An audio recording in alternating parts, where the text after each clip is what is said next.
Volodymyr Zelensky and the European Union have demanded that Russian President Vladimir Putin ceasefire immediately for 30 days beginning tomorrow. And Putin didn't take long for him to issue his response. We propose to the Kiev authorities to resume the talks they stopped and terminated in April 2022. I'm referring to direct talks without any preconditions, and we propose to start immediately on next Thursday, on the 15th of May in Istanbul. So you had Zelensky saying, I demand an immediate ceasefire tomorrow, on Monday. And Putin says, hey, how about we resume the talks that you stopped from Istanbul, and how's about Thursday that we start that? So I honestly have to give it to Putin on this case, because he's a lot more composed than I think I would have been. I mean, I like to think that I'm composed and under control, but I'm not sure I would have been that measured as Putin was right there. But he was unequivocal. There will be no 30-day ceasefire. He has been unequivocal on that from the beginning. And so we have to start trying to say, all right, what is the intent here?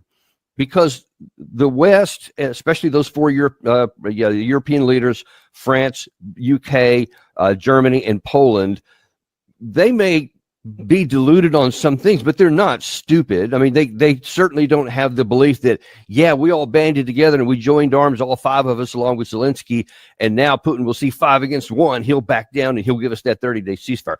They can't possibly have thought that. In fact, I'll tell you why in a second. I know they didn't think that.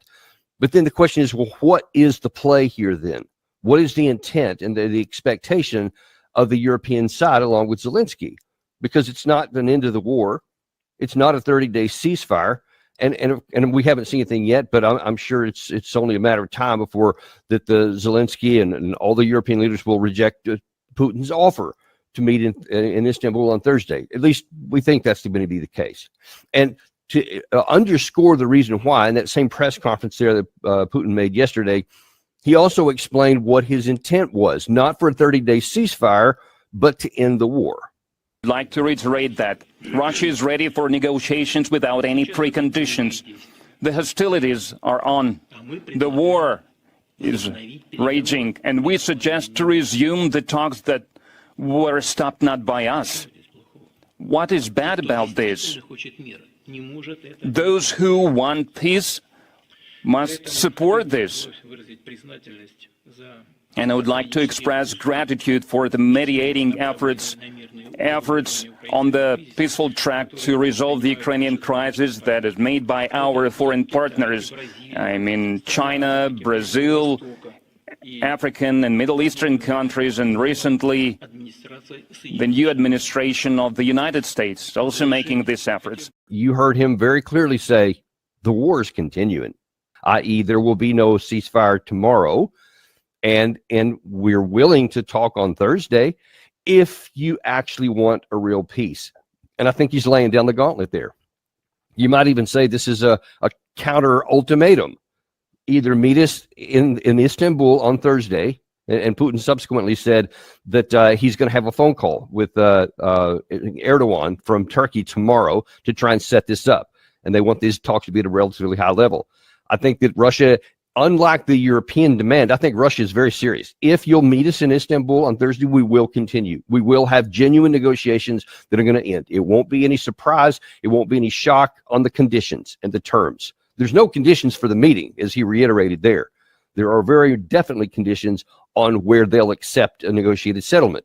And it is on terms that the European Union, that NATO, that those 4 countries in particular, and that Volodymyr Zelensky don't like and have thus far been unwilling to negotiate. And I don't see any reason to think that they're going to do that on Thursday. So the likelihood is that the war is just going to continue on. Zelensky used the name of Trump in vain in his conversation there by saying, yes, we've talked to Trump. He agrees with this 30-day ceasefire. He's behind us, implying that, yep, that's where I want to go. But then today he says, a potentially great day for Russia and Ukraine. This is after Putin's offer for negotiations. Think of the hundreds of thousands of lives that will be saved as this never-ending bloodbath hopefully comes to an end. It will be a whole new and much better world. I will continue to work with both sides to make sure that this happens. The USA wants to focus instead on rebuilding and trade. A big week upcoming. Okay, so did you give the European side in motivation to say, yeah, I'm behind you with this ultimatum for ceasefire on Monday? Or are you with the Putin side of saying, hey, yeah, let's talk on Thursday? It's unclear where Trump is, other than he wants this thing to be over. But then more information coming out about those leaders imply that they know that this is not going to, the demand is not going to be accepted, because they're putting conditions on even on the talks that they know that the Russian side will never agree to. You have Emmanuel Macron uses body language more than anything, and you'll see in this clip here.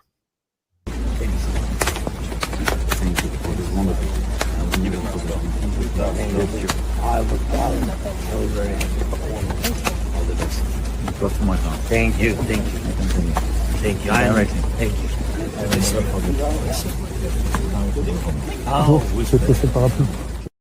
Okay, man, bromance is one thing, and shaking hands is one thing, but that went a little over the top, man. I mean, that was some real affection there. That's what I might do with my brother or my son or something, but not another head of state. I mean, keep it professional, man. But that tells you that he is all in on this. He's not putting any distance at all. Jokes aside, I mean, that imagery is really important. He's saying, man, France is with you all the way. Don't give in anything. And when you tell the Russians that there is no path to a negotiated settlement, if they don't agree and meet in Istanbul on Thursday or someday there shortly thereafter, then you're putting Putin in a position to conclude, I don't even have to put a fig leaf out of trying to negotiate. Then they'll just say, pardon me, we're going to go all in until we meet you at the gates of Kiev.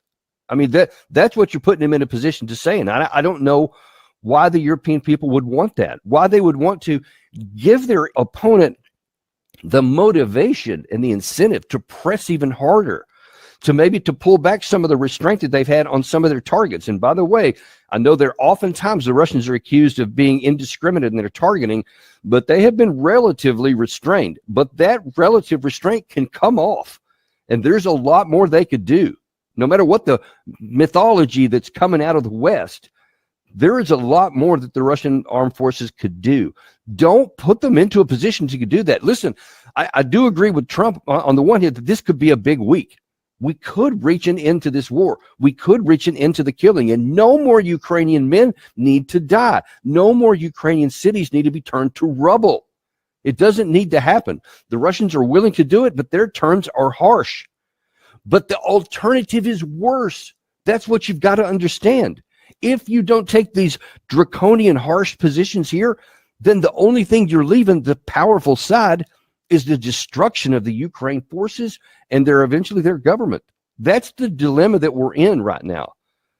And so it just remains to be seen how far they're going to go and how willing they are to do anything that makes any sense and how willing they are to acknowledge reality. But right now, we need to say it's time to stop the killing, because wisdom tells you that when you've been beat, let's keep it at a defeat and not a destruction.